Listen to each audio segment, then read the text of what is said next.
la fin, nous qui servons le Seigneur et faisons partie de l'Église finitive, si nous voulons vivre ce que l'Église primitive ou ceux de l'Église primitive ont vécu, eh ben, nous devons faire ce qu'ils faisaient et vivre comme ils vivaient.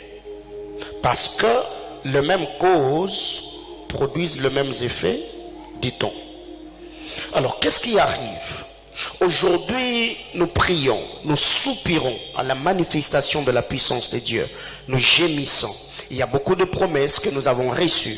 Il y a beaucoup de choses que le Seigneur a promis à nos pères par rapport à ce puissant mouvement de réveil qui se pointe à l'horizon. Et nous sommes de ceux qui attendent. Nous soupirons, nous désirons que le Seigneur se révèle. Qu'il y ait de miracles, de prodiges qui vont s'opérer au sein de l'Église. Mais il y a une chose qui manque à la foi de ceux de ma génération. C'est autour de ces choses que nous allons nous entretenir ce matin. Vous allez vous rendre compte, cette Église finitive, qu'est-ce que nous n'avons pas vu? Il y a des hommes que Dieu a suscités de partout dans le monde. Ces hommes avec une onction de guérison, nous avons vu des délivrances, nous avons vu des prophéties, des hommes que Dieu a utilisés avec des dons spectaculaires. Qu'est-ce que nous n'avons pas vu ou entendu comme révélation de Saintes Écritures? Mais la question que je me pose, l'Église de ma génération a tout, sauf une chose. Alors si nous voulons vivre ce que ces hommes ont vécu, nous devons apprendre à aimer le prochain. C'est ce qui manque au fait à la foi de ceux de ma génération. La foi de miracle, nous l'avons. La foi de prodige, nous l'avons. La foi dans le prophétique, nous l'avons. Mais il y a une chose qui nous manque, c'est l'amour. Et qu'est-ce qui arrive? Il y a beaucoup de choses en lisant la parole de Dieu dans Actes des Apôtres chapitre 2 que nous venons de lire. La Bible déclare ceux qui acceptèrent la parole de Jésus prêchée par les apôtres furent baptisés. En ces jours-là, le nombre des disciples s'augmenta d'environ 3000 âmes. La Bible ne nous dit pas que le nombre s'était augmenté d'environ 3000 personnes. Non. On parle de 3000 âmes. Et si parlant de 3000 âmes, on est en train de lier cette pensée directement au salut que ces hommes avaient reçu en écoutant la parole du Seigneur et en passant par les eaux de baptême, confessant leur foi publiquement. Mais la suite, la Bible déclare, ils persévéraient dans l'enseignement. Ils ne persévéraient pas dans les enseignements. Ils persévéraient dans l'enseignement. Il y avait 12 apôtres. Mais les 12 apôtres, chaque apôtre n'avait pas son enseignement. Ils étaient 12, mais ils avaient l'enseignement. Et l'enseignement qu'ils enseignaient, ce n'était pas leur enseignement, c'était ce qu'ils avaient reçu du Seigneur. Car le bien-aimé Sauveur, avant de s'en aller, il a dit, ah ben, le Saint-Esprit viendra sur vous. Vous serez mes témoins. Et quand il va venir, il vous enseignera toutes choses. Il prendra ce qui est à moi et va vous le communiquer. Bien-aimés dans le Seigneur, le grand problème que nous avons aujourd'hui, parce que chaque ministre de Dieu interprète la Bible, interprète la parole de Dieu selon ses sentiments, selon sa compréhension, mais en mettant de côté la pensée primitive, la pensée première qui animait les apôtres qui nous ont communiqué cet enseignement. La Bible claire, ils ne persévéraient pas dans les enseignements des apôtres, mais ils persévéraient dans l'enseignement des apôtres. Et qu'est-ce que les apôtres enseignaient? Les apôtres enseignaient le salut par un seul homme, Jésus-Christ, mort et ressuscité. C'est pour cette raison, quand vous allez en Égypte au temps de Moïse, vous allez trouver que tout le magicien qui était dans la cour du roi, tout le magicien qui était dans la cour de Pharaon, chaque magicien avait son bâton. Mais quand vous regardez la vie de Moïse et Aaron, Aaron n'avait pas son bâton. Le bâton que Aaron utilisait, c'était le même bâton que Moïse utilisait. Aaron et Moïse avaient un seul bâton, alors que le magicien de Pharaon en avait plusieurs. C'est que nous devons copier la manière dont le père de l'église a marché, la manière dont il vivait, la manière dont il servait le Seigneur, si nous voulons finir comme eux, si nous voulons vivre ce qu'ils ont vécu. Aujourd'hui, de l'autre côté, X prêche X chose, Y prêche Y chose, et nous sommes en train de nous contredire nous-mêmes. Nous ne savons plus comment situer le peuple de Dieu, alors que nous sommes en train de préparer cette église à l'avènement de notre bien-aimé Sauveur.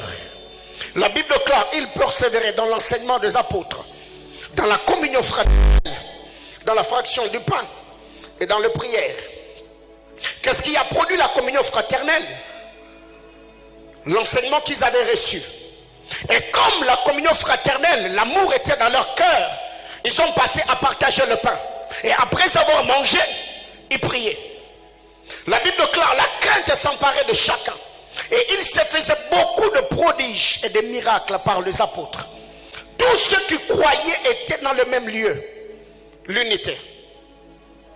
Bien-aimés dans le Seigneur, aujourd'hui, ce qui nous tue et ce qui nous détruise, c'est parce que nous avons emprunté le langage de Corinthiens. Quand vous lisez la parole de Dieu, je l'ai toujours dit, j'aime tout ce qui se faisait dans l'église primitive et surtout dans les églises pauliniennes. Donc les églises pauliniennes, ce sont des églises bâties par l'apôtre Paul. Mais qu'est-ce qui arrive? Il y a eu un moment dans ces églises où il y avait comme de conflits ou de polémiques entre Paul et Apollos. Ceux d'Apollos se disaient, nous sommes d'Apollos. Ceux de Paul de l'autre côté se disaient, nous sommes de Paul. Et quand Paul arrive, il se rend compte qu'il est exposé à ce problème ou à ce dilemme. Paul a donné sa position. Il a dit, qui est Paul? Qui est Apollos? L'un a sémé, l'autre a arrosé, et c'est Jésus qui fait croître. Pourquoi Paul a recadré le Corinthien? Parce que Paul voulait que tout soit centré sur la personne de Jésus. Apollos n'est rien, Paul n'est pas quelque chose, mais le problème tourne autour de la personne de Christ. C'est lui qui fait croître, c'est lui qui est le consommateur de notre foi, et bien c'est lui qui l'amènera à la perfection. Tous ceux qui croyaient étaient dans le même lieu. Ils avaient tout en commun. Bien-aimés dans le Seigneur, quand vous lisez ce verset 44 d'Actes des Apôtres chapitre 2, vous allez vous rendre compte, l'unité de cœur les a amenés dans la communauté de biens. Aujourd'hui, nous savons qu'ici chez nous, il y a ceux qui se marient sous le régime de séparation de biens. Eh bien, il y a d'autres qui se marient sous le régime de communauté de biens. Ceux qui sont dans ces deux régimes, pourquoi ils choisissent le régime de séparation de biens? Pourquoi les autres choisissent le régime de communauté de biens? Parce que leur cœur s'est aimé. Parce qu'ils veulent fusionner leur destinée. Parce qu'ils veulent vivre ensemble. Et comme ils ont choisi de vivre ensemble, eh bien, ils ont également fait le choix de comment ils doivent gérer ce que Dieu leur donne. La Bible déclare, ils étaient tous ensemble. L'unité de cœur, l'unité d'esprit. Parce que nous savons reçu un même baptême, un même esprit et une même foi. Et ici la Bible déclare, tous ceux qui croyaient étaient en un même lieu. Ils avaient tout en commun. L'unité de cœur a produit la communauté de biens. Bien-aimés frères, ils vendaient leurs propriétés et leurs biens. Il n'y avait pas d'appel de fonds. Parce que dans l'église primitive, il y avait de besoins. La Bible déclare, l'enseignement, la prédication que ces gens-là recevaient, le poussait à vendre leurs biens et leurs propriétés. Et ils en partageaient le produit entre tous, selon le besoin de chacun. Bien-aimés frères, on a imité tout ce que les apôtres faisaient, sauf les choses importantes qu'ils étaient en train de faire. Jésus n'a pas dit qu'on va vous reconnaître que vous êtes mes disciples quand vous allez ressusciter les morts, quand vous allez donner le nom des gens, les dates de naissance des gens, quand vous allez guérir le malade. Mais non, il a dit on reconnaîtra que vous êtes mes disciples quand vous allez vous aimer. Bien-aimés frères, il y a un sérieux problème aujourd'hui. Je dis ce que je dis comme un Congolais, comme un Africain, comme un analyste, comme un observateur. J'ai pris du temps à relier beaucoup de faits. J'ai fait de recherches, j'ai lu un bon nombre de livres. J'ai regardé comment l'église primitive, comment ses bien-aimés la vivaient. Et au début de l'église en cette nation,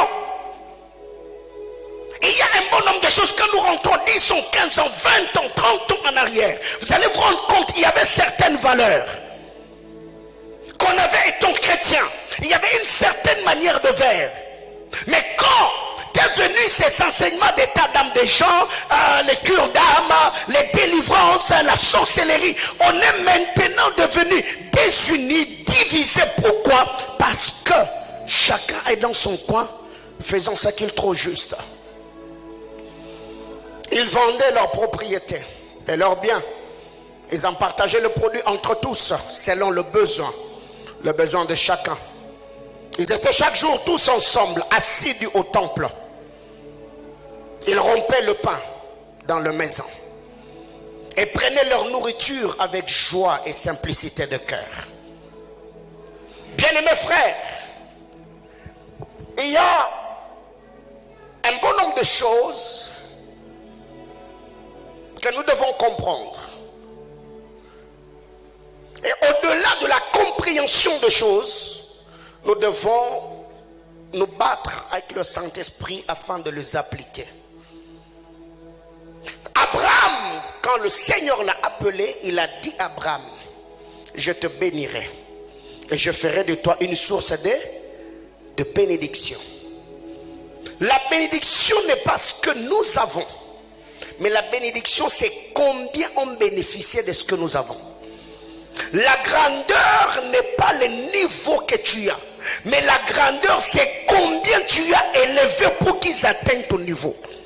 Le plus haut niveau de la maturité, ce n'est pas ce que nous faisons pour nous, mais le plus haut niveau de la maturité, c'est le nombre de personnes que l'on peut lister parce qu'ils ont bénéficié de ce que Dieu nous a donné. Aujourd'hui, on est devenu tellement égoïste, on est devenu tellement cupide. Donc quand une chose est bonne, c'est parce que c'est nous qui l'avons ou c'est chez nous qu'on le fait. Quand c'est chez autrui, on doit très bien avoir le temps d'abord de discerner si c'est toujours Dieu ou c'est autre chose. Alors, qu'est-ce qui fait que beaucoup d'entre nous aujourd'hui, nous n'avons plus l'esprit de partage, l'amour, et on voit des disparitions au milieu de chrétiens. Et même quand on parle de l'amour, ce n'est pas parce qu'on veut aimer, c'est parce qu'on demande aux autres de nous aimer. Quand on prêche sur le partage, ce n'est pas pour donner, mais c'est pour apprendre aux autres à comment nous donner. Et même les enseignements ou les exhortations que nous donnons ne tournent pas autour de la parole de Dieu, mais on utilise la parole de Dieu comme mobile afin d'arriver à ce que nous voulons gagner ou ce que nous voulons avoir.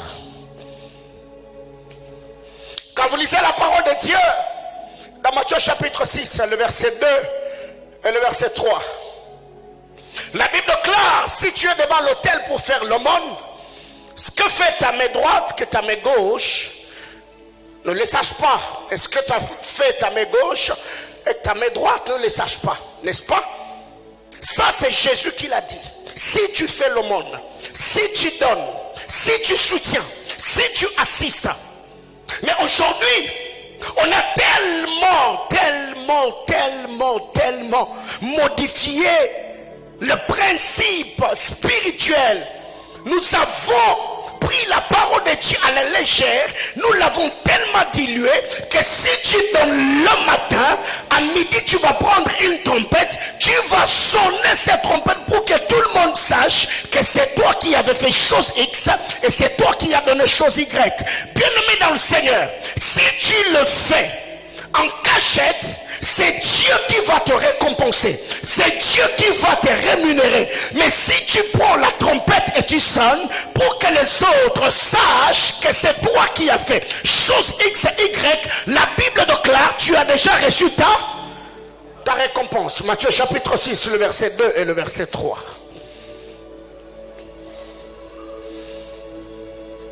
La Bible déclare, lorsque tu fais l'aumône, ne sonne pas de la trompette devant toi, comme font les hypocrites dans le synagogue.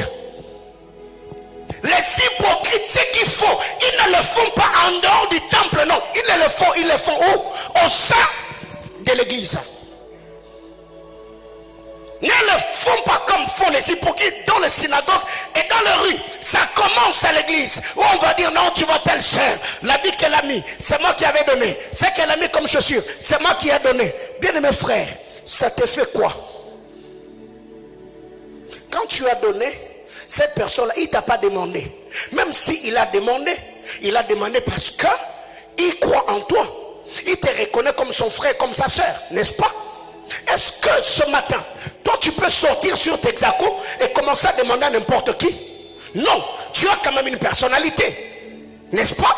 C'est que si tu vois quelqu'un venir vers toi, c'est que dans la tête de la personne, lui, il pense que tu es son frère, tu es sa soeur. C'est pourquoi il peut te tendre la main, demander que tu puisses l'assister et que tu le soutiennes. Mais quand tu as donné cette chaussure-là, quand tu as donné cet habit-là, moi, je n'étais pas au courant. Maintenant, imagine-toi qu'on est à 2, à 3. C'est après culte le dimanche. J'ai mis l'habit que toi tu m'as donné. Quand tu m'as donné l'habit, on n'était qu'à 2. Des frères et des soeurs n'étaient pas avec nous. Et quand tu arrives, tu me touches un peu à l'épaule. Ah, cette veste te va bien? Parce que toutes les fois que je le mettais, ça ne me convenait plus. Ça fait classe, n'est-ce pas? Ce n'est pas que tu me fais un compliment. C'est un message que tu viens de passer à tous ceux qui sont autour de moi, que la veste que j'ai mise, c'est toi qui me l'as donnée. Donc, le fait déjà que ces gens-là ont appris que cette veste-là t'appartenait, tu as déjà reçu ta récompense. C'est ce que la Bible déclare. Alors qu'est-ce qui est dit? Ils le font dans les synagogues, ils le font dans les rues, afin d'être glorifiés par les hommes. La gloire, c'est ce qui nous tue. Ce qui fait même que dans les églises aujourd'hui, il y a d'autres églises sous d'autres cieux, où il y a la manipulation. Quand on fait l'appel de fonds, on commence avec les papas, qui vont donner 100, qui vont donner 200. Et après on va se tourner vers les mamans. Les mamans, et 3 points. Et après, il y a l'agitation dans la salle. Les gens ne donnent plus parce qu'ils sont convaincus. Nous donnons parce que c'est la compétition et la rivalité. Et ces mêmes personnes-là, si seulement le pasteur se tenait du haut de l'hôtel en disant aujourd'hui nous avons besoin de $1000, ceux qui sont touchés par le Seigneur, passez me voir au bureau. Papa, tu vas rester là au bureau jusqu'au soir, personne ne va venir. Comment est-ce que l'église, les gens sauront que c'est lui qui a acheté le groupe électrogène? Si on dit qu'il va donner 10 000, lui ne va pas bouger. Il attend. Tu vas parler. Quand il verra qu'il n'y a personne, et c'est là qu'il va laisser lever. Et là, quand il est en train de passer, on acclame. Acclamons Jésus. Non, là, ça lui fait du bien. Pourquoi? Il parle de ceux qui font en cachette, parce qu'ils veulent être glorifiés par les hommes. Mais quand tu fais le monde, que ta main gauche ne le sache pas ce que fait ta main droite, ça c'est la maturité, ça c'est la compréhension, ça c'est de l'amour, ça c'est l'obéissance à la parole de Dieu. Bien-aimés frères, si nous tous là nous devons être au courant de ce que tu fais pour les gens, à quoi sert bon? Si tu l'as fait, tu ne l'as pas fait pour nous. Tu ne l'as pas fait pour être glorifié, tu ne l'as pas fait pour être acclamé. Tu l'as fait parce que tu es convaincu. Alors si tu es convaincu, n'attends pas que la personne te remercie. N'attends pas que les gens t'acclament. Fais-le parce que le Seigneur te le rendra. Au commencement, il n'en était pas ainsi. Quand vous lisez la parole de Dieu dans l'église primitive, les gens partageaient leurs biens. Mais après l'avoir fait, ils n'allaient pas crier dehors. Non. Mais aujourd'hui, il y a même des gens. Oh, comment est-ce que le pasteur, c'est moi qui lui ai acheté la maison? Comment est-ce qu'il n'a pas dit ça? Comment est-ce qu'il n'a pas parlé? Ils étaient dans le besoin. C'est moi qui lui ai racheté la parcelle de l'église. Frère, est-ce que cette parcelle, c'est au nom du pasteur? Tu l'as fait pour Dieu. Si tu veux récupérer ta parcelle, viens prendre les documents, on va te donner. Ce n'est pas qu'on a déjà acheté la parcelle. Hein? Alléluia. Alors, nous devons comprendre. Si nous voulons vivre ce que les apôtres ont vécu, nous devons vivre comme ils ont vécu. Si nous voulons vivre ce qu'ils ont vécu, nous devons vivre, obéir à la parole de Dieu. Bien-aimés frères, il y a des gens aujourd'hui, quand ils donnent, quand ils assistent, quand ils soutiennent les autres, ils ne donnent pas parce qu'ils sont convaincus. Leur don, c'est comme le ristourne. C'est comme le kinkurimba. Quand il te donne, parce qu'il sait que demain, quand il sera dans les besoins, toi aussi tu feras quoi? Tu vas lui donner. C'est pourquoi par moment vous êtes sélectif. Bien-aimés frères, je suis contre cette histoire. L'homme de Dieu n'est pas le seul homme sur terre qui est porteur de la bénédiction de Dieu. Je dis non. L'homme de Dieu, peu importe son onction, il n'est pas le seul porteur de la bénédiction de Dieu. Tu peux me donner, je prie pour toi, Dieu ne fait rien. Mais tu peux donner quelque chose juste au frère ou à la soeur qui est à tes côtés, parce qu'elle était tellement dans le besoin, le Seigneur voit son cœur que tu as réjoui et Dieu te donne. Imagine-toi, tu viens, tu me donnes $20. Alors peut-être que dans ma poche, j'ai peut-être $100. Mais tu prends le $20 que tu donnes à l'autre, alors que lui n'avait même pas $1.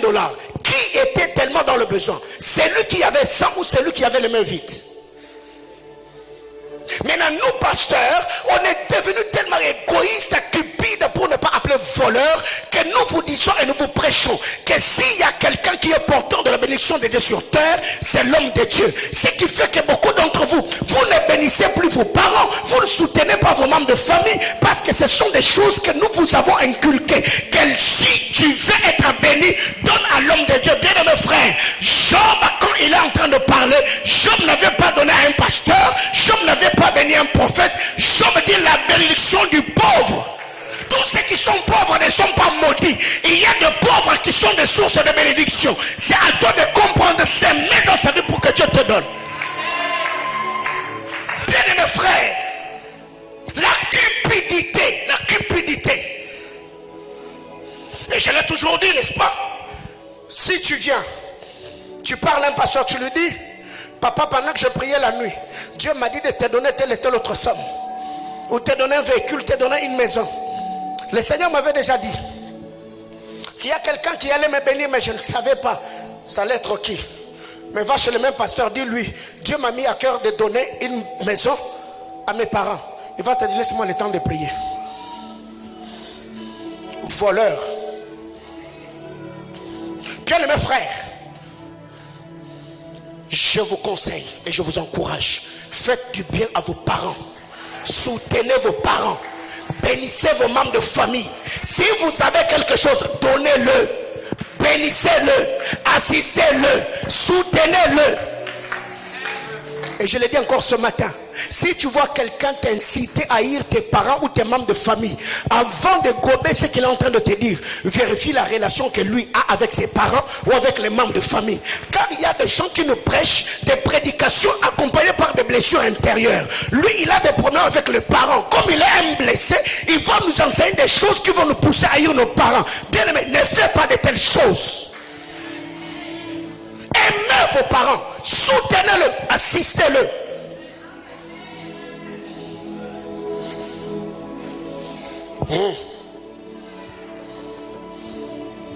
Bien-aimés frères, Actes des Apôtres chapitre 4.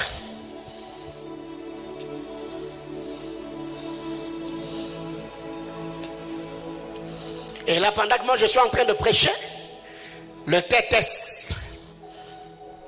Dans leur tête, ils se disent, oh non, mais le pasteur ne connaît pas l'état d'âme des membres de ma famille. Est-ce qu'eux connaissent son état d'âme?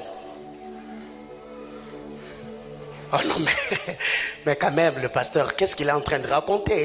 Mais il ne connaît pas l'état d'âme de mes parents. Est-ce que moi-même, même moi-même là, est-ce que moi je connais ton état d'âme?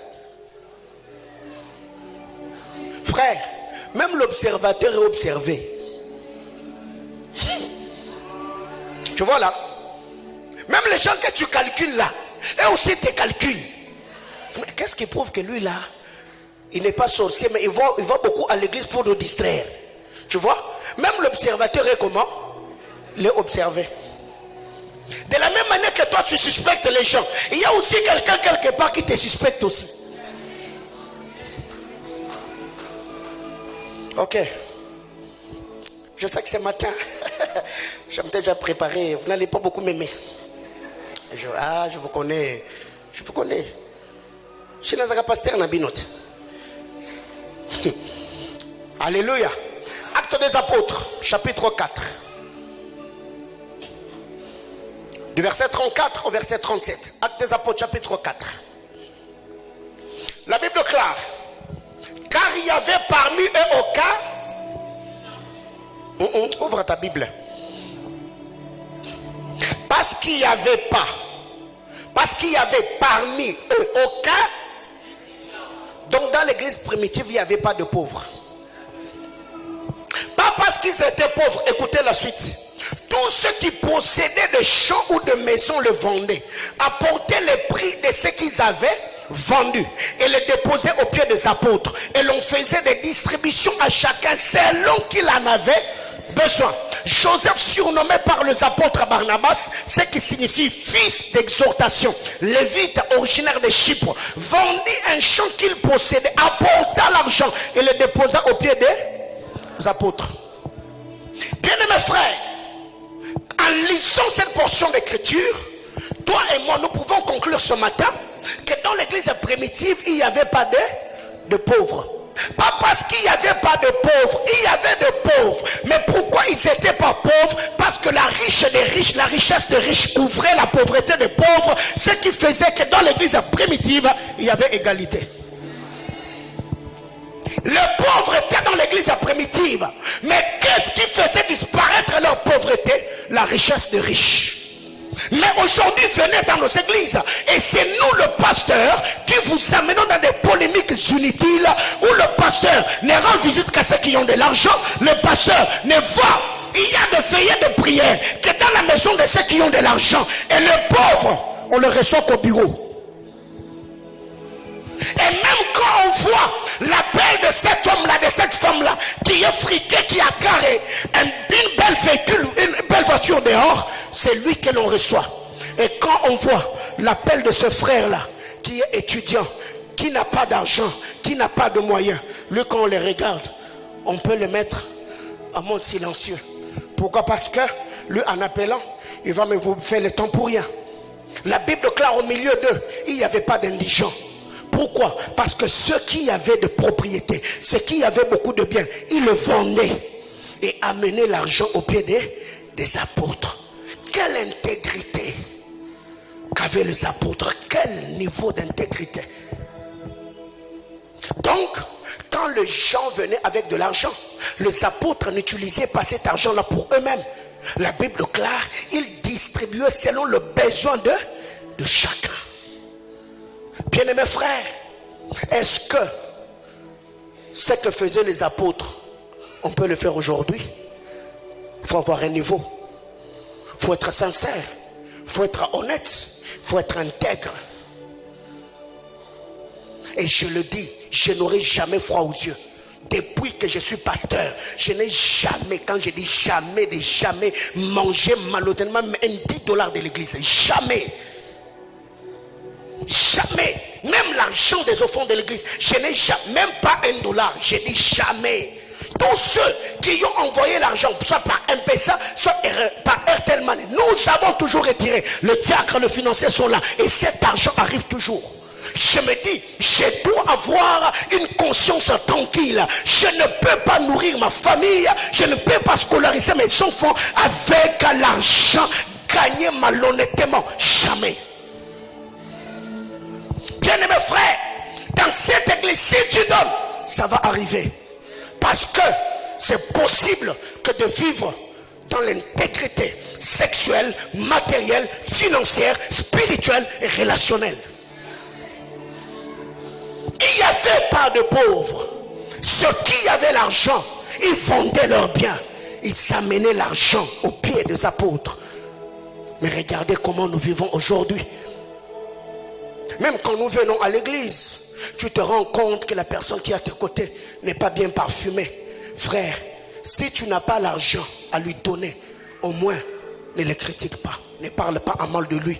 Mais qu'est-ce qui arrive? Tu peux être à côté de quelqu'un qui n'est pas bien habillé. Et toi, dans ta maison, il y a même des chaussures que tu ne mets plus. Il y a des habits dans ta garde-robe que tu ne mets plus. Alors, au lieu de donner, au lieu d'assister, vous vous mettez à vous moquer des autres. Oh non, lui n'a pas fait de grandes études. Bien-aimé frère, est-ce que tu sais pourquoi il ne parle pas un bon français? Est-ce que tu sais pourquoi il n'est pas bien habillé? Est-ce que tu sais pourquoi il a l'air qu'il a? Est-ce que tu sais pourquoi il a la santé qu'il a? Mais par moments, on se met tellement à se moquer des gens. Pourquoi? Parce que nous avons perdu le cœur. Si c'est que vous disiez sur les autres, si c'est que vous racontez sur les autres, si on racontait les mêmes choses sur vous, est-ce que vous serez content? On a perdu le cœur. Au commencement, il n'en était pas ainsi. Nous sommes dans cette église primitive, mais nous devons nous inspirer de ceux de l'église primitive. Comment ils vivaient?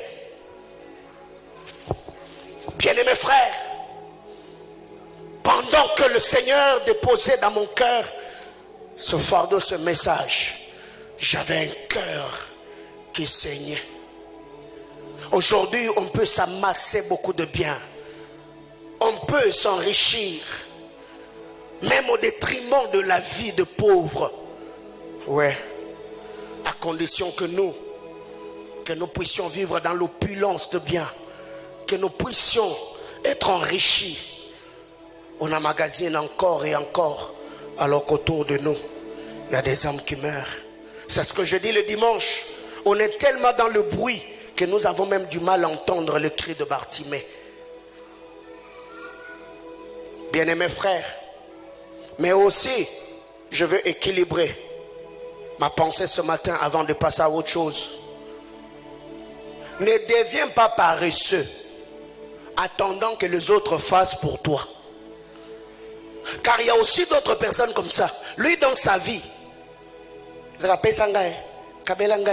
donnez-moi, frère, ceux qui te donnent là n'ont pas 4 têtes. Ceux qui te donnent là n'ont pas 3 cerveaux. Ceux qui te donnent là n'ont pas 4 mains. Tu peux aussi te battre pour être une bénédiction pour les autres. Car la Bible déclare, il y a plus de bonheur à donner qu'à recevoir.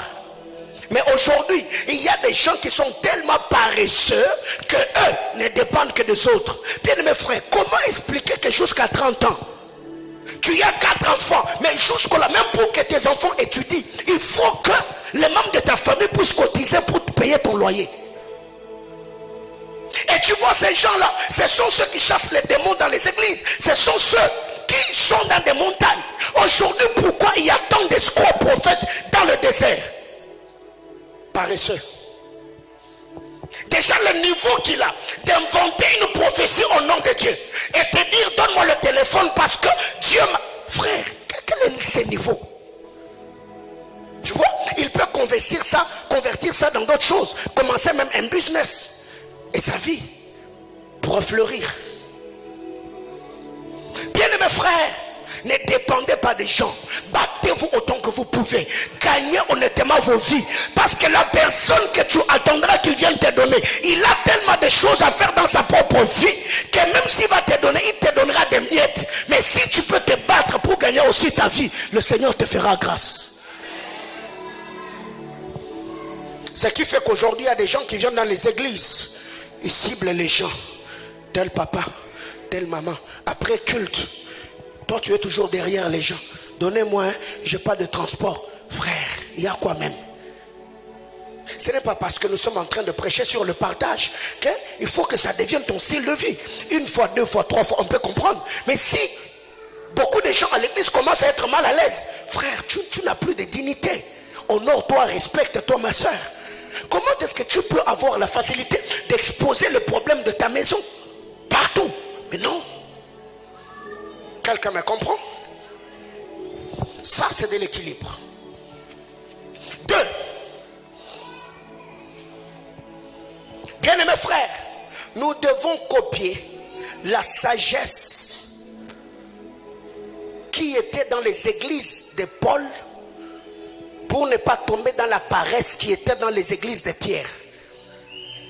Quand vous lisez la parole de Dieu, Actes chapitre 2, Actes chapitre 4, la Bible déclare, tous ceux qui avaient des propriétés faisaient quoi?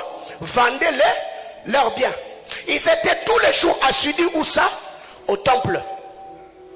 Eux ne produisaient plus. Leur production, c'était la prière et le salut des âmes. Et quand vous allez plus loin, vous allez vous rendre compte, l'église de Jérusalem, où Pierre, Jacques, Jean et les autres étaient pasteurs, cette église-là s'était appauvrie. Au point où Paul devait demander des dons de libéralité dans les églises que lui avait bâties pour soutenir ceux de l'église de Pierre. Et quand vous allez dans l'église de Paul, Paul dira, celui qui ne travaille pas ne mange pas. Mais quand vous allez dans les églises, dans l'église de Pierre, Pierre vous dira, vendez vos maisons, vendez vos biens, amenez l'argent, mangeons et prêchons là, la parole et prions. La sagesse, j'aime la sagesse et l'équilibre qui est dans l'église de Paul. Paul, il est profond dans les Écritures. Paul est un homme spirituel qui avait atteint un niveau d'être ravi jusqu'au 3e ciel. Mais cet homme-là était faiseur de tentes. Paul était un bosseur. Paul était un travailleur. Bien aimé dans le Seigneur, Jésus revient bientôt, oui. Mais attendant que Jésus n'arrive pas, fais quelque chose. Sinon, ta vie tuera de frustration en frustration. Je n'oublierai jamais l'histoire de ce frère.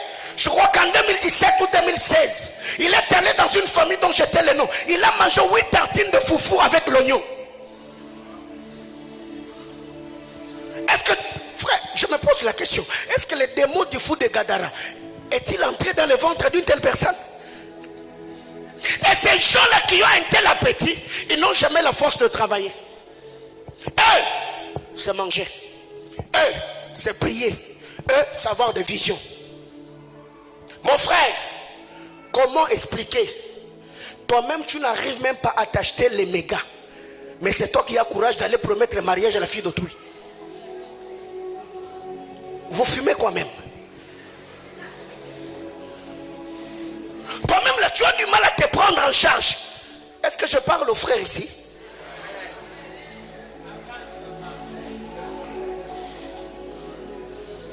Oh non, tu vois, quand je te vois, mon cœur bat à la chamade. Frère, Django glaçon. Mets les glaçons là-bas. Pas toi d'abord, gagne ta vie.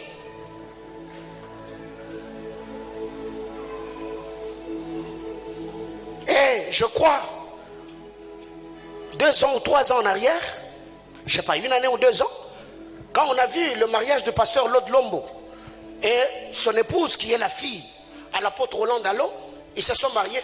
Et je vois un frère de l'église qui se permet. Il met sur son statut, malheureusement que Chemira est toute petite. Hein? N'a landé dans le statut. Hein?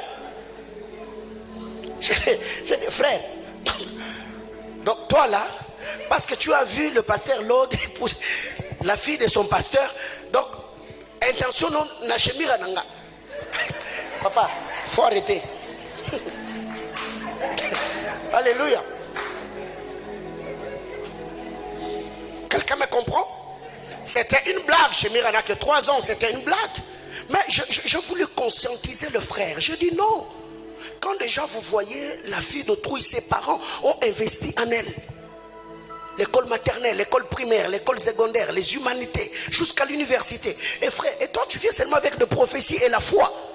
Tu veux qu'on te donne la fille d'autrui parce que toi tu pries. Frère, c'est pas suffisant. Est-ce que quelqu'un me comprend? C'est pas suffisant. C'est pas suffisant. Dis à ton voisin, c'est pas suffisant. C'est encore pire si à tes côtés il y a une sœur. C'est compliqué. Quelqu'un me dit amen. Donc, nous devons avoir la sagesse de Paul, pas la paresse des fidèles de l'église de Pierre. Ils mangeaient, ils buvaient, ils ne produisaient plus. C'est pour cette raison, Ananias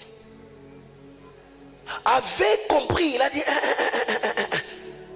moi je vais vendre, je ne vais pas donner tout, je vais garder pour ma famille. Mais malheureusement, à quoi qu'il n'a pas la mabé. Il a vendu. Quand il arrive, Pierre lui dit, mais Ananias, pourquoi tu as laissé Satan te tenter? Mais au moins, quand je prends le comportement de cet homme, je me suis dit, non, lui il comprenait certaines choses. Il a dit, non, moi je ne vais pas donner tout. Je vais au moins garder. Et aussi, pourquoi Pierre, il a dit ce qu'il a dit? Parce que derrière ce qu'Ananias avait fait, Satan était derrière. Mais si Satan ne l'avait pas inspiré, je crois qu'Ananias, il avait raison. Bien-aimés frères, la vie, tu ne peux pas vivre que par la foi. Tu vis seulement par la foi. Aujourd'hui, Dieu te donne $100. Tu prends tous les 100, tu dépenses et tu dis de gloire en gloire. Demain, Dieu va me donner des 100. Peut-être les $100 que tu as mangé, c'était ça ta sémence. Le chiffre d'affaires de l'entreprise qui devait naître. Ce qui fait qu'on a des pauvres dans nos églises, mais qui ont des garde-robes enrichis. Il y a des gens qui ont des comptes en banque vides, mais qui ont des capitales d'affaires dans leurs mains. Quelqu'un qui prend $1000, il investit dans son téléphone portable, alors qu'il n'a même pas des épargnes de 300. Frère, il y a quoi dans la tête? Il y a quoi même? Il y a quoi? Le téléphone que tu as, c'est le capital de quelqu'un. Et tu vois maintenant, toi qui as un téléphone de $1000, tu me demandes les mégas de 300. Même si on a parlé de l'amour du prochain. Atenga, je ne vais pas donner. Non. Voilà, je ne vais pas donner. C'est être déséquilibré, n'est-ce pas?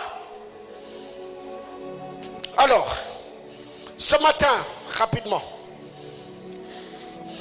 4 choses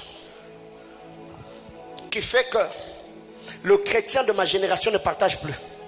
1. La sœur Dorcas l'avait dit le vendredi. Manque d'amour.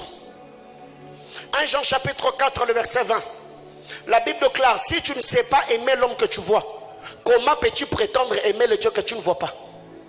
Ça veut dire, l'amour que nous manifestons envers le prochain sera le reflet ou la foi que nous avons dans l'existence de Dieu.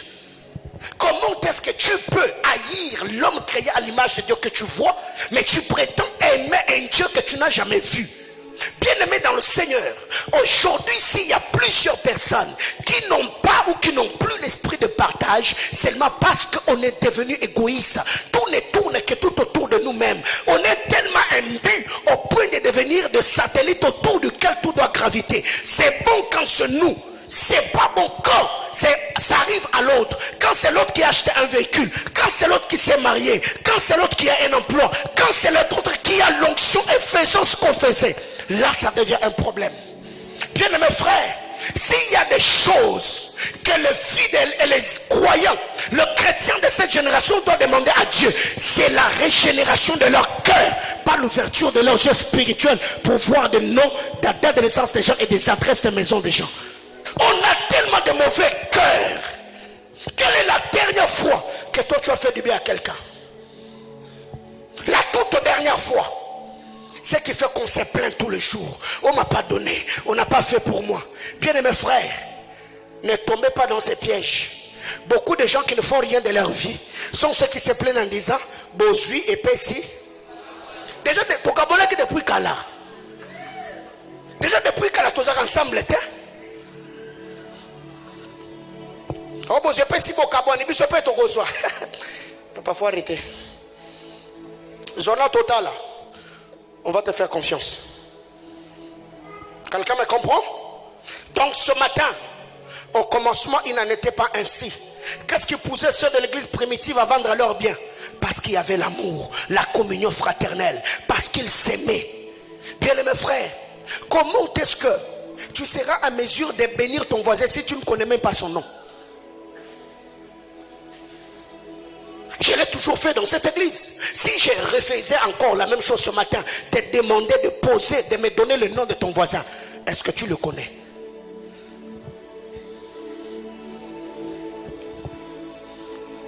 Bien-aimés frères, le manque d'amour. 1 Jean chapitre 4, le verset 20. Galates chapitre 5, le verset 14. Galates 5, le verset 14. La Bible déclare: car toute la loi est accomplie dans une seule parole.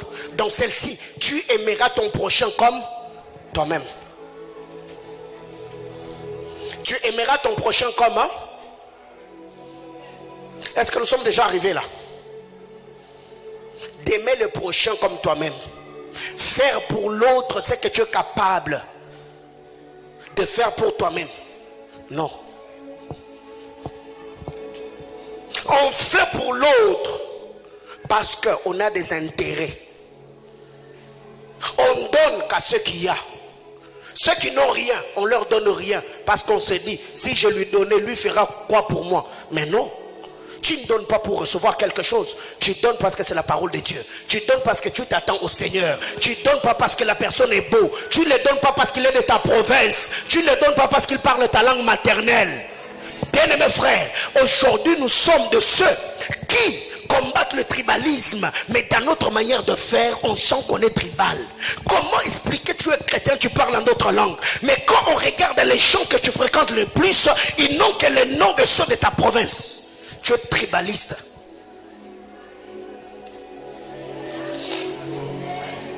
Toi, tu nous as trouvé en train de parler Swahili. Tu nous as trouvé en train de parler Lingala. Tu nous as trouvé en train de parler français. Comment est-ce qu'à ton arrivée, tu salues celui de chez toi là, l'autre là? Quand toi, tu les salues dans votre langue maternelle, c'est quoi le message? C'est la question que je pose. C'est quoi le message?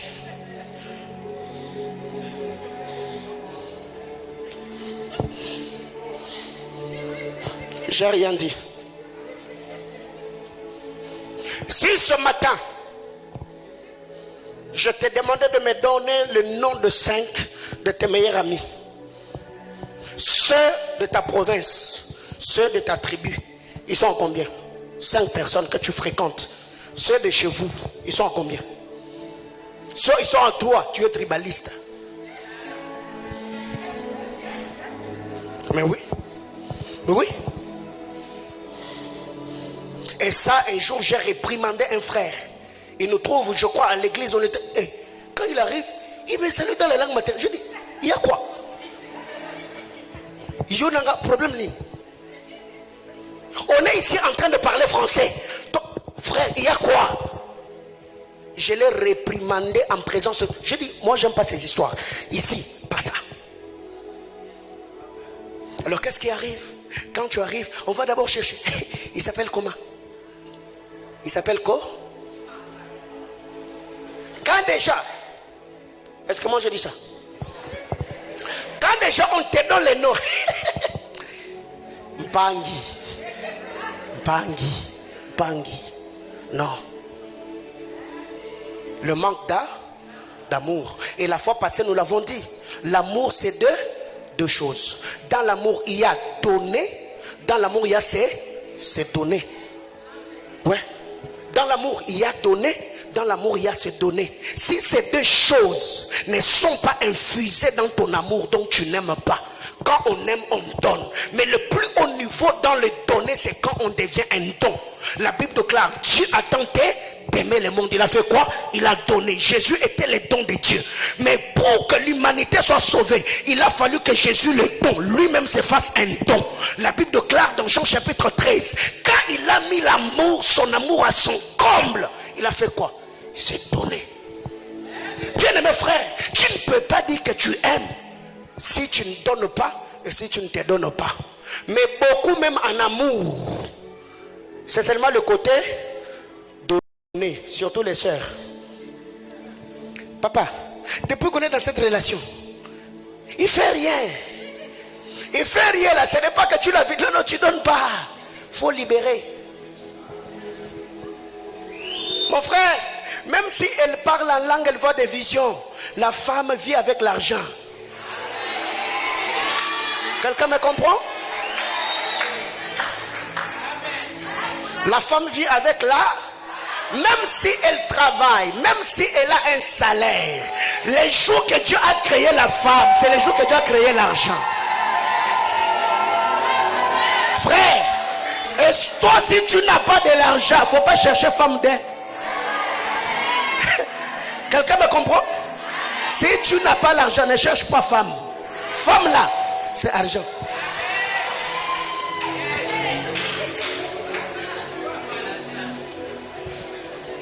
Tu peux donner argent de transport le matin. À midi, elle te dit, je suis en train de sortir les transports. Maman, est-ce que je donné le matin? Oh, pourquoi vous me regardez comme ça? Alléluia. Tout ce qu'elle dépense de ton argent là, l'argent que tu l'avais donné, il faut rembourser.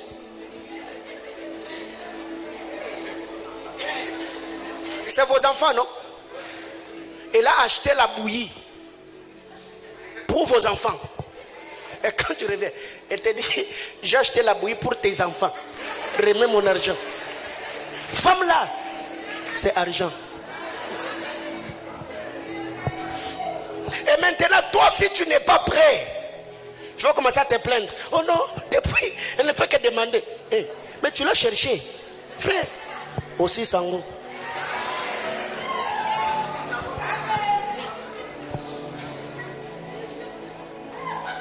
Frère, alléluia. Sœur, alléluia. Mais toi aussi.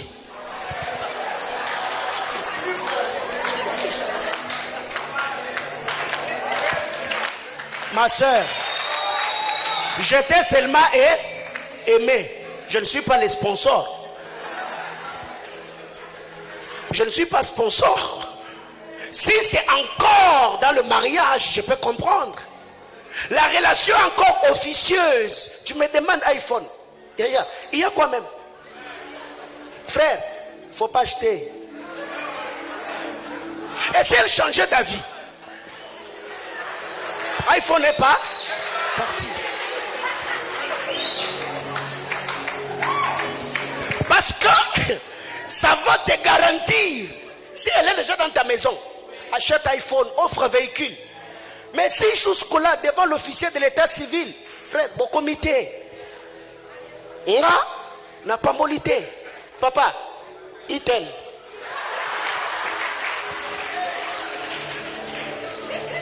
Alléluia. On doit équilibrer, n'est-ce pas? Oui. Je peux encore comprendre. Parce que quand vous êtes dans une relation de fiançailles, investissez. Ayez de bons plannings. Je t'ai déjà donné mon cœur, maman, ça ne suffit pas. Frère, vous voyez, vous avez entendu, hein? Elles ont dit non, le cœur là, elle ne vaut rien, le cœur est dans toi. Le cœur là, c'est ton cœur à toi. Elle n'est pas détenteur de ton cœur. Elle là, c'est le billet de banque.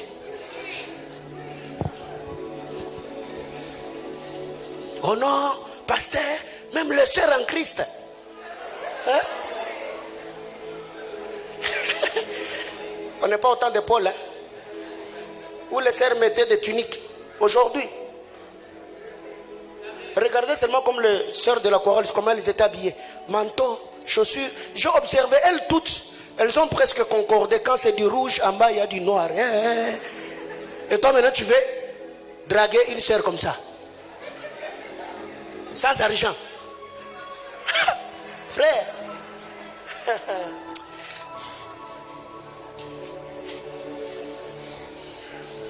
Tu seras tout le temps hors ligne. Tu vas même te connecter sur WhatsApp là. Tu n'entres plus. Parce que si seulement tu entrais, 13 appels en absence. Même l'onction de la prière là.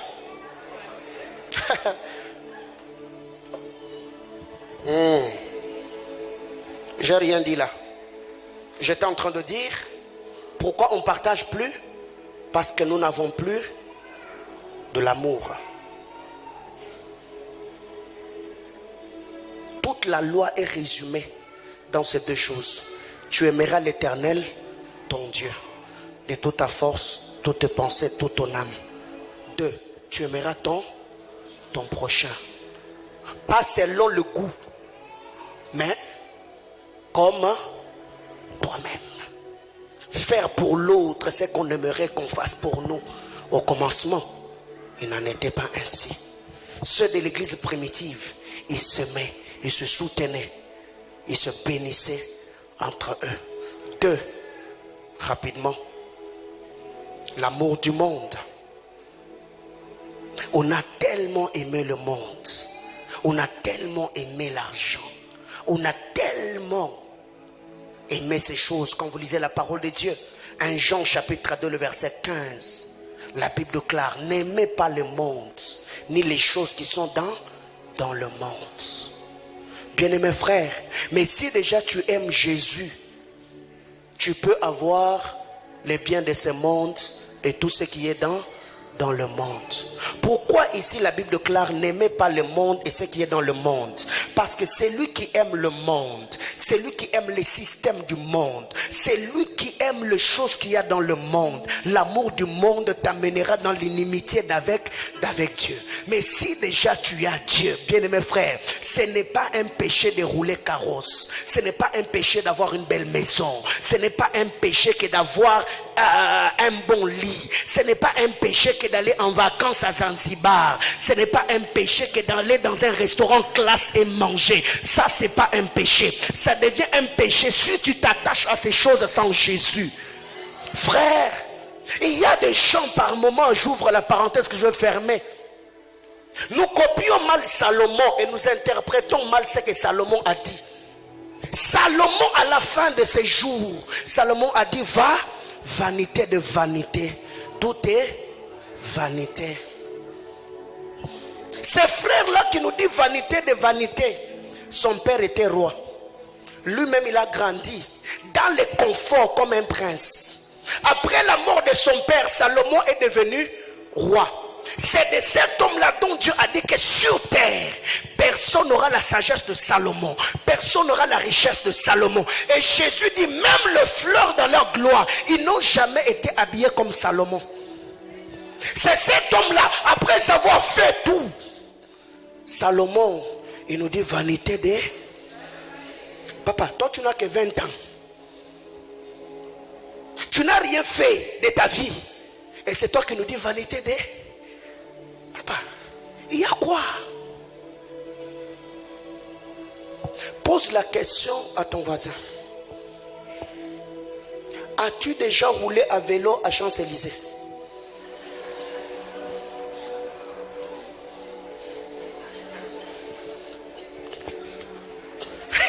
Si tu n'as jamais roulé à vélo, frère, il faut arrêter. Quelqu'un me comprend? Quelqu'un ce matin va me dire, oh tu vois, les pasteurs d'aujourd'hui, on pousse seulement les gens à aimer. Frère, Jésus-Christ, fils de Dieu en son temps. Frère, il soit bétan zambala sa couture. Jésus-Christ, fils de Dieu. Quelqu'un me comprend? Oui. Qu'est-ce que vous devez comprendre? C'est que nous ne devons pas mal comprendre la pensée de Dieu. La Bible déclare, demandez afin que votre joie soit comment? Parfaite. La perfection de ta joie, ce n'est pas un moment où Dieu te donne des choses qui te donnent des maux de tête. Non, ça veut dire Dieu t'amène à avoir une certaine vie qui va te permettre à jouir. Ça veut dire quand tu as besoin de manger, tu manges. Quand tu as besoin d'acheter, tu achètes. Quand tu as besoin de voyager, tu voyages. Ce n'est pas des choses où même pour aller en Afrique du Sud ici, frère, moi, papa, il y a des gens aujourd'hui, seulement parce qu'il a un projet d'aller à Paris, même son pasteur, il ne va pas partager avec lui avant d'avoir le visa. On ne sait jamais, hein? On ne sait jamais. Il ne faut pas divulguer les secrets. Satan est rusé, papa. Même moi, Satan va passer par moi pour bloquer ton voyage. Alors que le musicien mondain, il peut annoncer un concert à Paris. 4 mois, 5 mois, il passe à la télé, tous les sorciers du Congo. En tant que ces gars-là, il va voyager et il voyage. Frère, par moment, nous devons mettre Satan de côté. Quelqu'un me comprend? On doit mettre Satan et les sorciers de côté. Toi, tu penses que tous ces artistes, ils n'ont pas de sorciers dans leur famille? Ils sont là-bas. Mais pourquoi on ne bloque pas leur voyage? Frère, écoutez, il y a un moment dans la vie où quand tu comprends la manière de faire de Dieu, tu n'as peur de rien.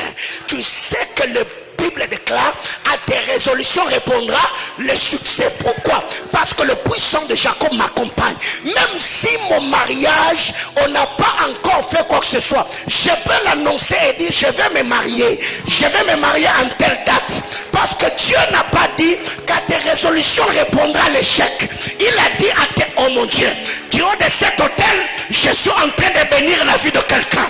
Je prie que le Seigneur fasse réussir ce que tu entreprends.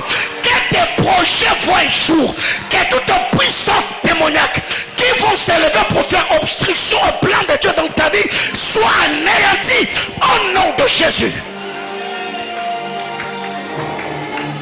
C'est pas un péché. Je rêve. Dans le temps qui vient, un moment, on tient la convention de papa. On finit vendredi, dimanche, soir. On prend tous les avions. On va à Zanzibar en retraite. Je suis un fou qui réalise ses rêves. Donc ça veut dire, papa Patrice et sa femme, papa Oscar et sa femme, papa Joël et sa femme, papa Junior et sa femme, papa Dadi et sa femme. Frère, toke Zanzibar,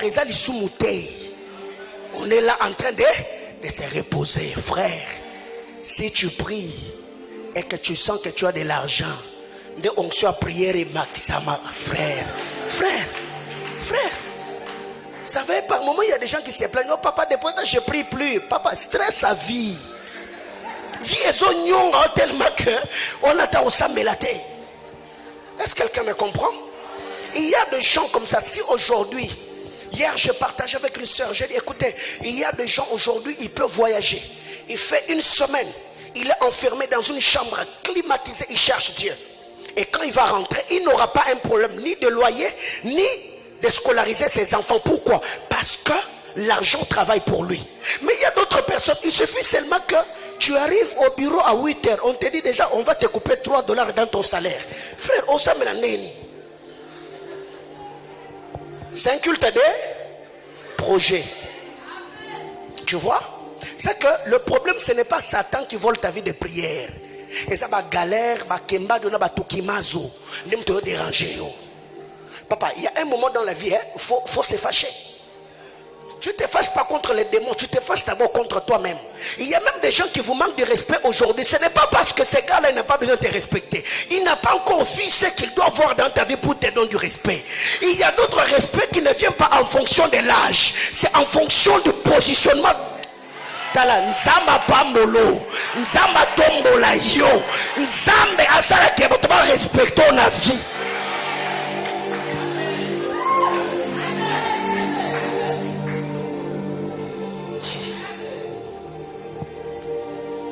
Bien-aimés frères, troisièmement, qu'est-ce qui fait qu'on ne partage pas?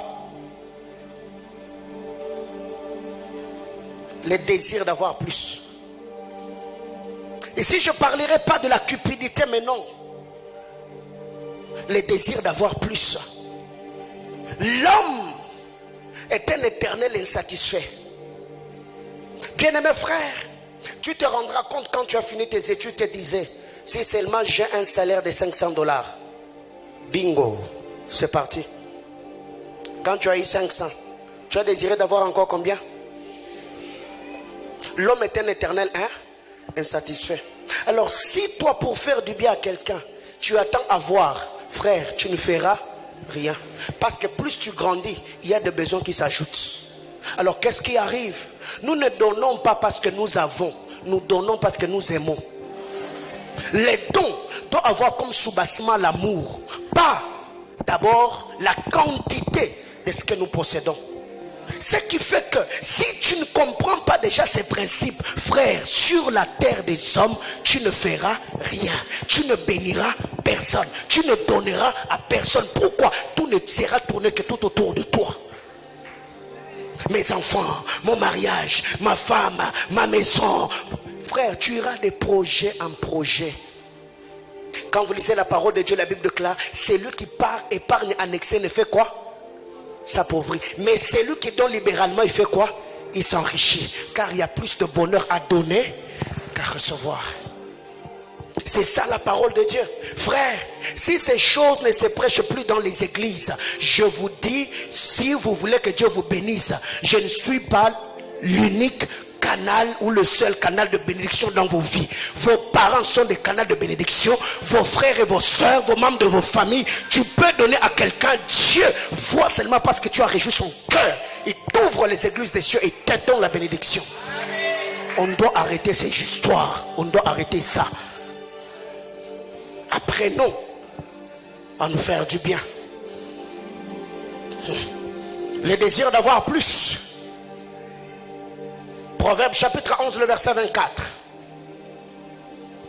Matthieu chapitre 25, verset 42, 43, 44 et 45.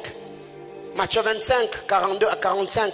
Ici Jésus dira, vous m'avez vu malade, vous ne m'avez pas visité. Vous m'avez vu ceci, vous m'avez vu cela.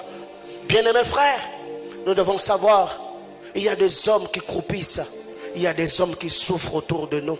Par moments chez toi à la maison, quand tu jettes la nourriture à la poubelle, tu ne sais pas combien. Cherche juste à voir ce que toi tu as. Par moments chez toi à la maison, pour que tes enfants mangent, tu les cours derrière. Mais allez dans d'autres familles, vous allez voir les enfants comment ils ont l'appétit.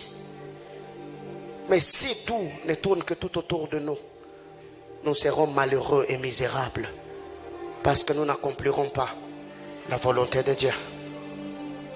Bien-aimés frères, dernière chose ce matin, et c'est là que je vais m'arrêter. Pourquoi nous ne donnons plus? Pourquoi nous ne partageons plus? Parce que nous avons oublié la récompense éternelle. L'oubli de la récompense éternelle,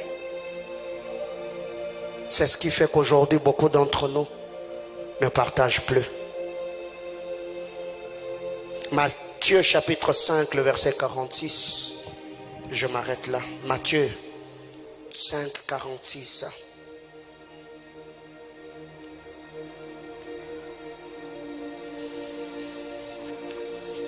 Si vous aimez ceux qui vous aiment, quelle récompense méritez-vous? Les publicains aussi, n'agissent-ils pas de même? Et si vous saluez seulement vos frères, que faites-vous d'extraordinaire? Les païens aussi n'agissent-ils pas de même? Soyez donc parfaits comme votre Père céleste est parfait. Pourquoi aujourd'hui on ne partage plus? Alors qu'au commencement, il n'en était pas ainsi. Dans l'église primitive, les gens partageaient. Dans l'église primitive, les gens vendaient leurs biens. Ils se soutenaient. Il n'y avait pas d'indigents, il n'y avait pas de pauvres. Parce que ceux qui avaient quelque chose, ils soutenaient ceux qui n'en avaient pas. Bien-aimés dans le Seigneur, ce que nous faisons sur terre, Jésus a dit, le bien terrestre, demain après-demain, seront couverts par la teigne. Le voleur peut entrer et piller. Mais faites-vous des trésors où ça? Dans le ciel. Je sais que même si je possédais des millions, même si j'ai des milliards, aucun d'entre nous ici ne sera enterré dans un château. Aucun d'entre nous ici ne partira avec sa garde-robe ni avec ses chaussures. Bien-aimés frères, si ceux qui meurent, si cela ne nous prêche pas, si cela ne nous enseigne pas, vous verrez que vous pouvez vous battre sur cette terre pour gagner votre vie, pour acheter de maisons, pour rouler carrosse, pour effectuer des voyages, pour être épanoui, vivre dans l'opulence de biens. Mais si vous oubliez que tout ce que vous amassez sur terre restera sur cette terre, juste parce que nous n'avons pas bien été bien enseignés, et tout ce que nous ferons pour le Seigneur, pour l'avancement de son œuvre, soutenir ceux qui sont dans le besoin, au dernier jour, le Seigneur nous le rendra. Qu'est-ce qui a ressuscité Tabitha Dorcas? C'était les bonnes œuvres. Quand il est décédé, les veuves se sont approchées de Pierre avec les tuniques. Ce matin, si un problème t'est arrivé, avec les tuniques, avec les œuvres, les choses que toi tu as fait pour eux, prions, gémissons devant le trône de Dieu, disant au Seigneur, alors qu'il y a beaucoup de gens ici, quand vous regardez peut-être les Américains, et tous ces stars, on les appelle des Illuminati, mais ils font des dons aux Africains, ils envoient des produits, ils envoient des vêtements, ils construisent des orphelinats. Ils ont compris. Bien-aimés frères, nous devons savoir, dans cette vie, le Seigneur veut nous bénir, oui, mais nous devons être des sources de bénédiction. Que Dieu nous bénisse abondamment.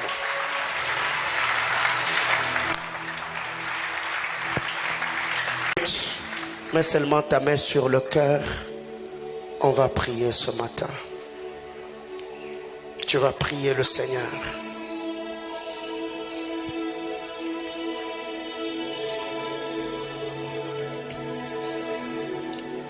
Tu vas demander à Dieu que le Seigneur te fasse grâce. Tu peux ce matin revoir ta manière de faire, la manière dont tu gères ce que Dieu t'a donné. Qui aujourd'hui est bénéficiaire de la grâce que le Seigneur t'a faite? Est-ce que tu peux lever ta voix, prier le Seigneur? Que Dieu te donne un cœur sensible de voir ceux qui souffrent. Ouais. Oh Seigneur, aide-nous. Seigneur, fais-nous grâce.